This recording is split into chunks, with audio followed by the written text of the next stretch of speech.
The issue of a wealth tax was raised with you on Friday, and you leaned into that. Can you explain how wealth tax would work? Well, first of all, in terms of how we pay for this, and I will get onto that aspect of your question in a minute, but in terms of how we pay for this, let's be absolutely clear. If we end up in a situation where, in a few months, government's saying that we should have taxes across the whole of the population being increased, that we should see cuts to public services, actually we're seeing them anyway. Sure. We're seeing local authorities being sorry. cut. Well, the reason why I'm saying that... less interested in what the government's doing than what you would do. Well, OK, the reason why I'm saying it is because actually the best way to deal with the costs of this crisis is to ensure that our economy grows. If we do that, that will erode the value of the debt for as long as interest rates stay low. So I think it's really important we recognise that, because that will provide the context for any decisions around taxation.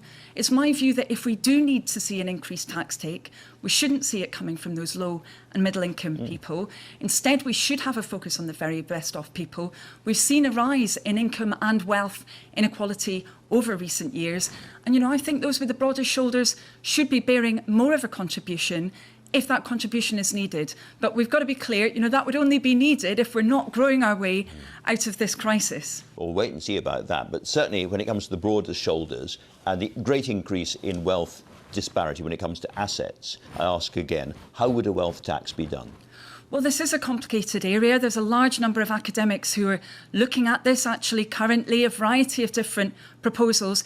And I would really encourage government to engage with that rather than looking at tax rises which would affect everyone equally. I don't think that would be fair. Actually, most opinion polling data suggests the British public don't think that's fair either. They do think those who are able to afford it should be contributing more.